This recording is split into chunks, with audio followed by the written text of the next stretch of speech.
প্রিয় দর্শক, আমরা চন্দ্রগঞ্জ বাজার শেষ করে এখন আমরা লক্ষ্মীপুরের দিকে রওনা দিয়েছি সাংবাদিক মঞ্জু ভাই সহ। আনন্দ উল্লাসে অনেক পেশা শ্রেণীর মানুষ, উকিলরা সহ উপস্থিত হয়েছে।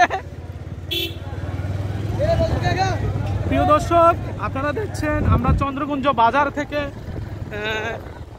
প্রবীণ সাংবাদিক, জাতীয়তাবাদী মনোভাবের সাংবাদিক মঞ্জু ভাই শেখ হাসিনার এক্সিট হয়ে আপনার অনুভূতি বলেন।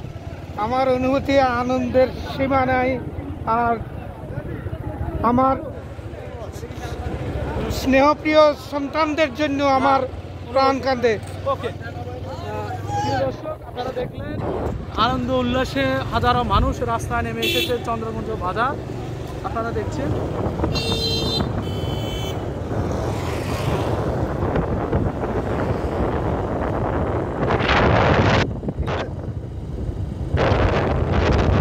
যেটা বলছিলাম, স্বাধীনতার মুক্তিযুদ্ধ হয়েছিল, তবে যুদ্ধ কেমন আমরা দেখিনি।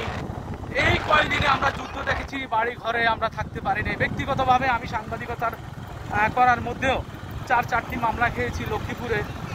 কত নিঃসঙ্গ ফেরারি জীবন কেটেছিল। গতকাল রাত্রে আমার মা আমাকে ফোন দিয়ে বলেছিল বাসায় থাকতে না। আমি সাংবাদিকতা করি, থানার সবার সাথে সম্পর্ক বজায় রাখার চেষ্টা করি।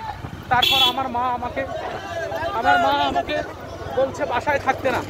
এরপরে এইভাবে গত 2-3 দিক থেকেও বলেছিল, কিন্তু গতকাল রাত্রে আমি বলেছিলাম আর সম্ভব না বাইরে থাকা।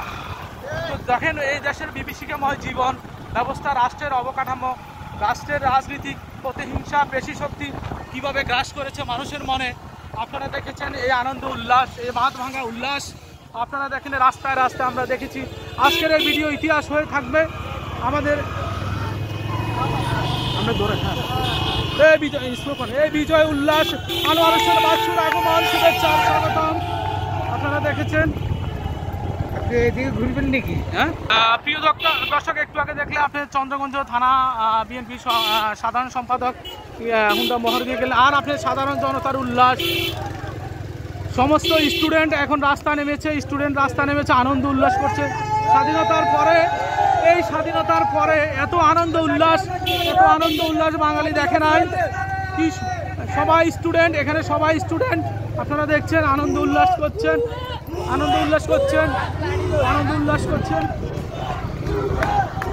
প্রিয় দর্শক, আমার ক্যামেরায় আপনারা দেখছেন গত 15টি বছর যে অত্যাচার করেছে এই ফ্যাসিস্ট সরকার। আজকে জনতার উল্লাস আমরা দেখেছি। মধু ভাই, এই আনন্দ উল্লাস যে আপনি এখন আবার অবলোকন করলেন, আপনার বয়স কত হবে? আমার বয়স 67। হ্যাঁ, 67। আপনি সাংবাদিকতা করতে গিয়ে গণ অভ্যুত্থান তো আপনি দেখেছেন। সেই দৃষ্টিকোণ থেকে আজকের এই উল্লাস, এই গণ অভ্যুত্থানের কি মর্ম আপনি উদ্ভাবন করবেন? আমি গণ অভ্যুত্থান দেখেছি, 69-এর গণ অভ্যুত্থান দেখেছি 70-এর আন্দোলন, 71-এর আন্দোলন। এইভাবে মর্মাহত, এইভাবে আমার ছেলেদের বুক খালি করা পৃথিবীর কোথাও হয়েছে কিনা দেখি নাই। এটা বাংলাদেশে একমাত্র ফ্যাসিস্ট সরকার, হাসিনার সরকার।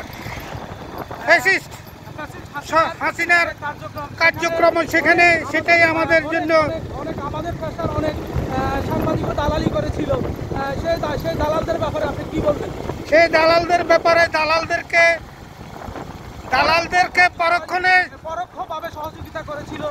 এই সাংবাদিকরা পরোক্ষভাবে সহযোগিতা করেছিল। এদের বিচার করা প্রয়োজন।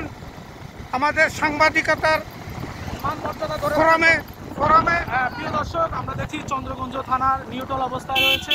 আমরা দেখছি, আপনারা দেখছেন আনন্দ উল্লাস। এই থানার সামনে আনন্দ উল্লাস হচ্ছে। সাধারণ পাবলিক রাস্তায় নেমে এসেছে। ফ্যাসিস্ট সরকারের যে মামলা জর্জরিত একটি লোক আপনারা দেখেছেন সিএনজি চালায়।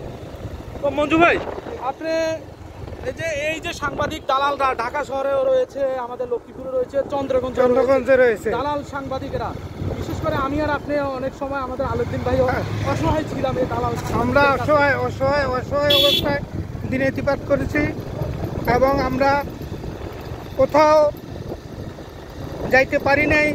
যেখানে যাইতাম সেখানে নিগৃহীত হইতাম হ্যাঁ, জাতীয়তাবাদী মনোভাব না বলতো আমাদের, এবং আমাদেরকে রাজাকারও বলতো। রাজাকারও বলতো।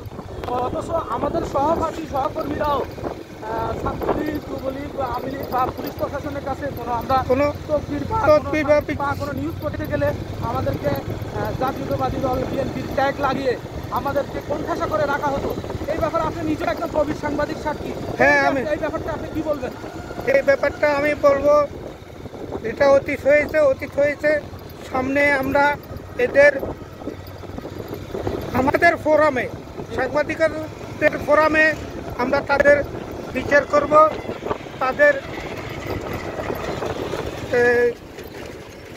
তাদের বিচারে যেটা সিদ্ধান্ত হয় সেটাই আমরা গ্রহণ করব, এবং সামনে যাতে এই নৈতিকতা হারিয়ে সাংবাদিকতায় যারা আসবে তাদেরকে আমরা সাংবাদিকতার উৎসাহ জোগাড় করবেন আপনি। উৎসাহ উদ্দীপনার মাধ্যমে সৎ সাংবাদিকতার জন্য তাদেরকে নিবৃত্ত করব এবং তাদেরকে উৎসাহ প্রদান করব। অতীতে যা করেছে সেই অবস্থায় যেন না ফিরে আসে। প্রিয় দর্শক, আপনারা একজন প্রবীণ সাংবাদিকের, বর্তমানে তিনি সাংবাদিকতা করছেন, তো তিনি তার মতামত ব্যক্ত করেছেন। চতুর্দিকে আনন্দ উল্লাস হচ্ছে। এ পর্যন্ত আমরা আবার আপনাদেরকে দেখাবো।